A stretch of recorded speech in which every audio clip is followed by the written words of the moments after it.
기뻐하고 기뻐하라. 그리고 기뻐하다 죽어라. 안녕하세요. 북팸TV 엘리입니다.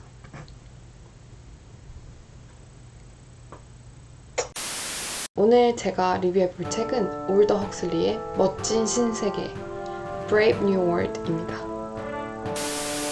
디스토피아라는 건 조지 오웰의 1984 리뷰를 보신 분들은 아시겠지만 유토피아라는 말에서 파생된 반대어예요.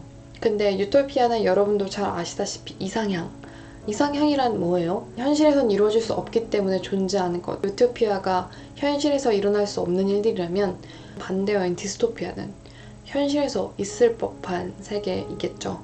그리고 올더 헉슬리의 멋진 신세계는 그 현실에서 있을 법한 디스토피아를 완벽히 구현하고 있는 소설입니다. 보면 첨단 공학의 발달로 인해서 난소 하나에서 1만 5천 개의 태아를 얻을 수가 있게 된 거예요. 그리고 여기서 생산 인구를 뽑아낼 때 이미 5개의 계급이 정해져 있어요.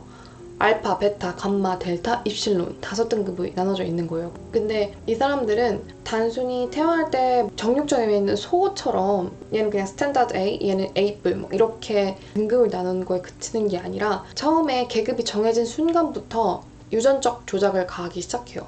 예를 들면은 계급이 낮을수록 공급하는 산소의 양을 줄이는 거죠. 뇌에 공급되는 산소의 양이 적을수록 뇌 기능이 떨어지는 사실 알고 계시죠? 여기서는 더 이상 아이들을 포궁 안에서 기르지 않고 유리병 같은 그런 약간 작은 병 같은 거에 넣어서 키우기 시작하는데요. 그러다 보니까 관리를 할 수 있잖아요. 그래서 이제 계급이 낮은 애들한테는 굉장히 적은 양의 영양소와 산소를 공급하면서 태생부터 멍청하고 단순하게 만드는 거예요. 의식이 없는 태아에게 똑같은 얘기만 계속 반복해서 주입을 시키는 거예요. 좋아, 싫어, 아니야, 맞아 이런 식의 단순한 사고 방식들만 주입을 시키는데 그 한마디로 계급이 낮을수록 사고하고 철학하고 고민할 그런 여지를 만들지 않는 거예요. 왜냐면 그럴 필요가 없거든요. 평생 설거지만 해야 되는 사람이에요. 그럼 그 사람이 굳이 정치에 대해서 관심을 갖고 경제가 어떻게 돌아가는지, 사랑은 무엇인지, 인생은 무엇인지 고민할 필요 있어요? 그 사람은 그냥 어디 아프지 않고 관절 같은 데가 건강하고 튼튼하게 오래오래 죽을 때까지 설거지만 잘하면 되는 거잖아요. 이들이 원하는 세계는 이런 거예요. 여러분 파레토 법칙이라고 들어보셨죠? 이거는 약간 파레토 법칙이랑 비슷한 개념이라고 생각하시면 되는데 알파인 지배 계층은 굉장히 소수고 나머지는 인구의 절대 다수는 대중, 감마 계급 이하의 국민이 거의 인구의 80% 이상을 차지하는 걸 굉장히 이상적인 구조로 보고 있거든요. 그래서 계급이 뒤로 갈수록 차지하는 비중이 굉장히 높아져요. 인구 비율이 굉장히 높아지는 거죠. 이거는 철저하게 계산되어서 실행된 결과거든요. 국가는 모든 계급을 행복하게 만드는 게 목표인 거예요. 그러니까 여기서 행복은 정말 복지적으로 뛰어나고 그 사람의 막 정신적, 신체적 그런 모든 조건들을 다 뭐 행복하게 충족시킨다 이게 아니고 그들이 각자 계급 또 그들의 직종과 관련 없이 그냥 모두 똑같이 행복하기를 바라는 거예요. 그래서 그들이 개발해내는 게 소마라는 약이에요. 마약이에요. 어떻게 한마디로 따지면 그런 환각 성분이 있는 마약인데 그거를 국가에서 막 배급을 해요. 각자의 계급에 맞게, 뭐 각자의 나이에 맞게, 각자의 뭐에 맞게 이제 정량을 배분을 해요. 그래서 그것만 먹으면 행복한 거예요. 그것만 먹으면 고민이 안 생기고 그것만 먹으면 좋고 불만이 없어지겠죠. 그리고 낮은 계급일수록 깊은 생각을 못하게 시스템이 되어 있잖아요. 그러니까 행복하죠. 깊게 고민하지 않는데 행복하지 않을 이유가 있을까요? 아무리 허드렛 일을 하고 아무리 힘든 일을 해도 딱 집에 와서 소마 하나만 먹으면 행복하대. 그리고 이 세계는 이런 대사가 나와요. 가만히 앉아서 책을 읽으면서 동시에 소비를 할 수 없는 노릇이라고 하는 거죠. 그러니까 이 멋진 신세계에서는요. 절약이나 낡고 오래된 것은 죄악이에요. 죄악. 굉장히 잘못된 것들인 거예요. 새로운 물건, 소비, 가벼운 것, 빨리 닳는 것 이런 일회성 상품들이 굉장히 각광을 받는 시대인 거예요.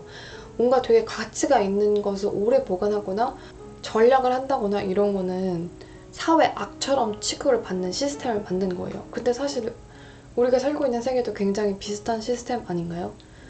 핸드폰만 해도요. 저희 2년만 쓰면 교체해야 돼요. 2년도 좀 길게 쓴다고 볼 수 있겠죠?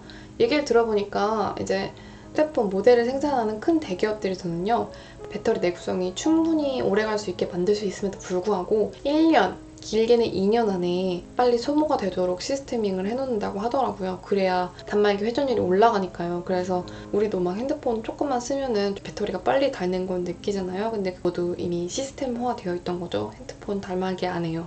핸드폰 단말기를 살 때부터 이미 그들의 초시계가 째깍째깍 움직이기 시작한 거예요. 1984가 자신들의 전체주의, 독재에 대항하지 못하게 만드는 방법은 억압이었어요. 때리고 통제하고 검열하는 거였다면 멋진 신세계에서는 그들의 관심을 다른 곳으로 돌려요. 한 곳에 모이지 못하게, 그곳에만 집중하지 못하는 5만 가지의 활락거리들, 정신을 교란시키는 각종 자극적인 요소들을 풀어놔서 관심과 에너지를 분산시키는 거죠. 이것을 현실세계의 비트에서 표현하자면 이런 거예요. 예능 프로그램, 각종 SNS, 또 메신저, 자극적인 오락거리들, 극장에서 개봉하는 그런 조직폭력배 영화들 있잖아요. 그런 영화들, 자극적인 컨텐츠들을 엄청나게 많이 생산해서 유포를 해서 정신을 못 차리게 하는 거예요. 그들이 게임을 하느라, 또 SNS를 하거나 TV를 보느라, 영화를 보느라, 유튜브에 나오는 자극적인 컨텐츠들을 보느라 자신들한테 관심이 돌아오지 못하게 하는 거예요. 자신이 불행한지 행복한지 또 제대로 된 삶을 살고 있는지를 판단하려면 사고를 해야 돼요. 근데 그 사고를 마비시키는 거예요. 직접적인 약물을 가하기도 하고요. 소마라고 말씀드렸죠. 유전학적으로도 프로그래밍이 되긴 했지만 결정적으로 아예 딴 생각을 할 수 없는 환경인걸요. 왜 나는 이렇게 남 뒤치다거리만 해야 되지? 나도 자아실현을 하고 싶어. 나도 뭔가 하고 싶어. 이건 잘못됐어. 나도 인간으로 태어났으니까 꿈을 설정하고 꿈을 이룰 거야. 이런 사고 자체가 안 되게 만드는 거예요. 왜냐면 그런 사고를 하지 않아도 정신적으로 환각 상태에 빠지면 행복하다는 착각을 하게 되니까요. 괜찮다는 착각, 안분지족, 그래 바로 이게 안분지족이지. 뭔가 만족하는 삶을 살게 되는 거거든요. 이걸 단적으로 표현하는 구절이 이거죠. 여기서 한 발 더 나가 아래든 과거든 일체의 비교, 일체의 기대를 하지 않는 것이다. 과거와 미래를 생각하면 머리만 아플 뿐 오직 여기, 오직 현재만을 바라본다. 마약의 해롱해롱 꿈속, 그 순간만큼은 영원할 것 같은 꿈속을 거닐고 있는데 위아래가 어디 있고 과거와 미래가 어디 있는가. 뿌리도 결실에 과일도 소멸되고 오직 현재의 꽃만이 장밋빛으로 피어난다. 결국 헉슬리가 생각한 디스토피아는 이거예요. 계급화된 사회 그 자체이기도 하지만 결론적으로는 쾌락에 의해서 통제가 가능한 인간, 쾌락으로 인해서 인간성을 상실한 대중들이 남는 세상, 바로 그가 생각한 디스토피아였습니다. 조지 오웰과 올더 헉슬리가 그린 디스토피아는 굉장히 상반되어 있는 디스토피아라는 걸 아시겠죠? 그러니까 국가가 다른 수단을 택하긴 했지만 결론적으로 그들이 원하는 건 그러니까 노동 가능 인구를 우매하게 만들어서 그들을 마음껏 착취할 수 있는 세계, 또 그것이 현실화된 세계를 디스토피아라고 그리고 있는 거예요. 1984가 두려움의 사람을 행동하게 만들었다면 멋진 신세계 같은 경우에는 두렵지 않기 때문에 행동을 하지 않게 만드는 세계인 거죠. 둘 중에서 어떤 것이 더 지독한 처절한 디스토피아라고 생각을 하시는지 그것은 독자 여러분의 몫인 것 같습니다. 네. 저는 제가 생각하기엔 조지 오웰보다 올더 헉슬리가 생각했던 디스토피아가 현실과 좀 더 가깝지 않나라는 생각을 해요. 그리고 이미 그 디스토피아는 성황리에 가속도를 붙여가고 있다고 생각을 하고 있고요. 한 예를 들어서 제가 예전에 이런 기사를 본 적이 있어요. 이제 중국에서 넘어온 인신매매단이 북한에 있는 여성분들을 납치를 하다가 중국에 있는 집장촌 같은 데 가두는 내용이었는데요. 그들이 도망가지 못하게 그 범죄자들이 행했던 방법은 폭력이 아니고요. 바로 마약 투여였습니다. 그러니까 피해자 여성분들은 마약에 중독되어서 벗어날 수 없게 되는 거예요. 매가 무서워서가 아니라 누군가에게 폭력적으로 위협을 당하는 상황이면 목숨을 걸고라도 도망갈 의지를 불태울 수 있지만 약물에 중독된 상태면 뭔가 이 상황을 벗어나고자 하는 의지가 상실이 되거든요. 이거는 굉장히 좀 극단적인 얘기긴 하지만 현실에서도 이제 직장인들을 보면은 그들과 이제 대화를 하다 보면은 이렇게 얘기가 돼요. 그래서 주말에 뭐 했어? 아니면 퇴근하고 뭐 해? 라고 했을 때 그들의 대답은 거의 한결같아요. 뭐 집에 가서 영화를 봤어. 밀린 드라마를 봤어. 유튜브를 봤어. SNS를 하다 잠이 들었어. 라고 하죠. 이렇게 그들이 하고 있는 것을 생각해보면은 헉슬리가 그린 멋진 신세계랑 되게 똑같아요. 이들도 마찬가지로 계급 차이에서 오는 그로 인해 가질 수 있는 자신의 직종, 직위 이런 거에서 비롯되는 박탈감이라든지 아니면은 크레바스라고 할까요? 그런 낙차를요. 뭘로 해결하냐면요. 소마라는 약을 먹고요. 그 다음에 성관계를 하고요. TV 오락 프로그램을 보고요. 영화를 봐요. 영화관도 우리가 지금 4D 하잖아요. 이 멋진 신세계에서 나온 영화관에는 거의 이제 막 더 발달이 된 미대니까 막 이런 촉감이랑 냄새 막 이런 것도 다 느껴진다고 하더라고요. 지금도 냄새까지는 느껴지는 걸로 알고 있거든요. 근데 뭐 오늘날에 우리랑 크게 다를 바가 없지 않나요? 그래서 사회적으로 큰 이슈가 터졌을 때도 제가 생각할 때는 이거는 정말 우리나라 인구의 반이 진짜 다 뛰쳐나가서 불합리함을 주장해야 된다는 상황에서도 많은 인구가 결집이 되지가 않아요.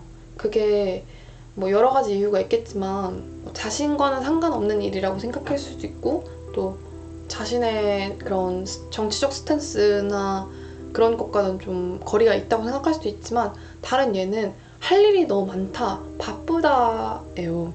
근데 왜 바쁜지를 보면은 이런 걸로 바빠요. 데이트하느라 바빠. 아니면 뭐 친구 만나느라 바빠. 영화 보러 가기로 했는데 아니면은 뭐 SNS 해야 되는데 게임 해야 되는데 승급해야 되는데 어머머 이런 것들로 바빠요. 그러니까 정작 사회 제도 그 불합리함에 대해서 목소리를 내야 되는 상황 속에서도 그게 중요한 메인 퍼포스가 아니라 되게 약간 사이드적인 걸 생각이 되게 만드는 거 똑같지 않나요? 여기나 똑같죠? 내가 지금 이 순간 불쾌함을 못 느끼는데 내가 지금 이 순간 불행하다고 느끼지 않는데 내가 왜 굳이 그렇게까지 행동을 해야 돼? 라고 생각하게 만드는 게 이 사람들의 목표, 디스토피아 국가의 목표였다니까요. 근데 지금도 크게 다르지 않잖아요.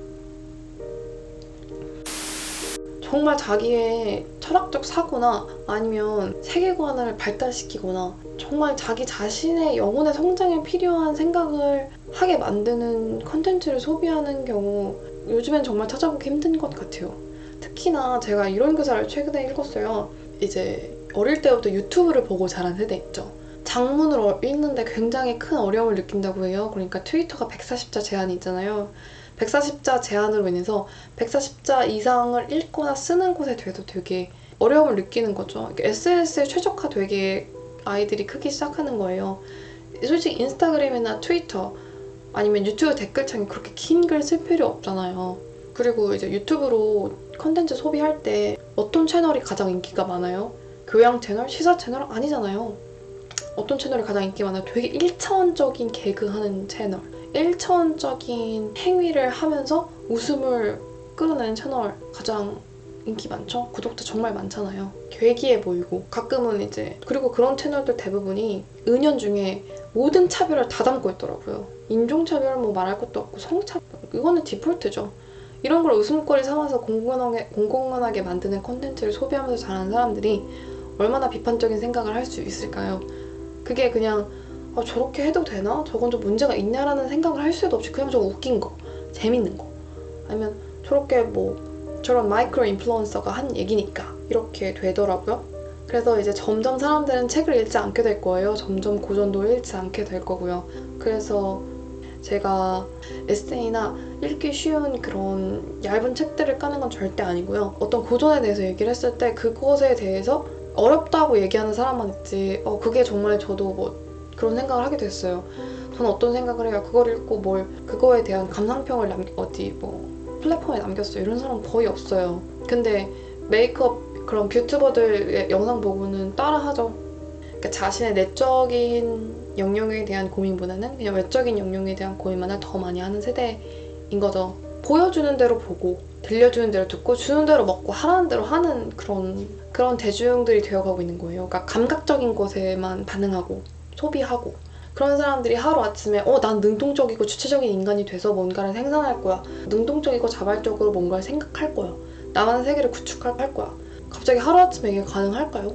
타성이라는 게 있는데요. 결국 이 세계는 그런 거예요. 헉슬리가 그리는 멋진 신세계도 그렇고 우리가 살고 있는 이 세계도 그렇고요. 무지는 힘이 되는 거죠. 자유는 억압이고 무지는 힘. 어디서 들은 얘기죠? 1984에 나온 얘기죠. 점점 현실화 되어가고 있다고 생각되지 않으세요? 저는 이미 그 세계 속에 살고 있다고 생각을 하고 있는데요. 인간의 존엄성을 포기하고 쾌락만을 쫓는 세대. 먼 얘기는 아니지 않나요?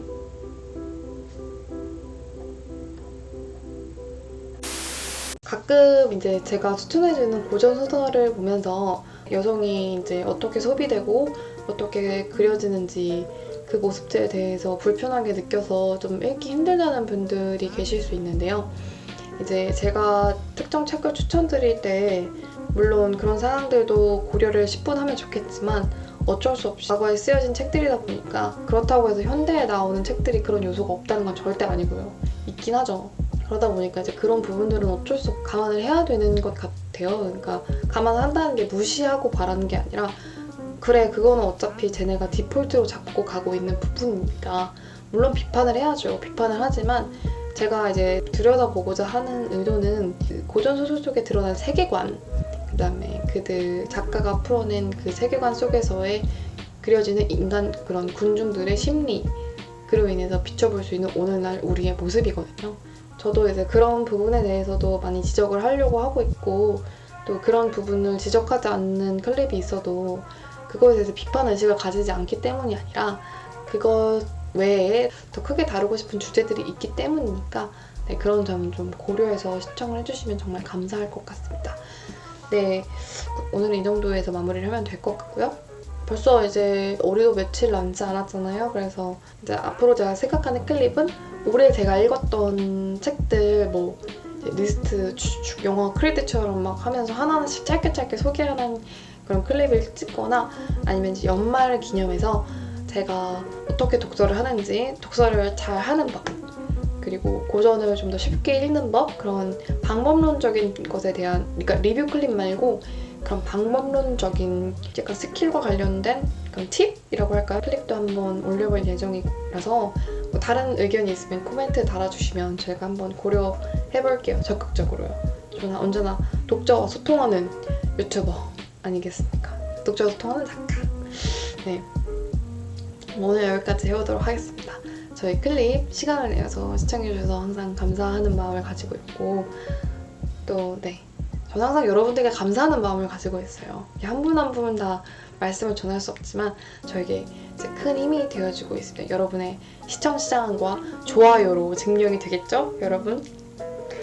여러분? 이런 의미에서 뭐 해주셔야겠습니까? 좋아요, 구독 눌러주셔야겠죠. 너무 오랜만에 이야기하는 것 같고요. 또 제가 이제 새 책을 읽는 것에 도움을 주고 싶으면 이제 아래 배너에 있는, 아래 링크에 있는 투네이션에 가셔서 작은 성의를 보여주시면 연말에 또 따뜻한 연말을 보낼 수 있도록 제가 또 많은 책들 사이에서 따뜻한 연말을 보낼 수 있도록 또 성의를 보여주시는 것도 좋지 않을까요? 네, 그럼 오늘은 여기까지 하도록 하겠습니다. 감사합니다.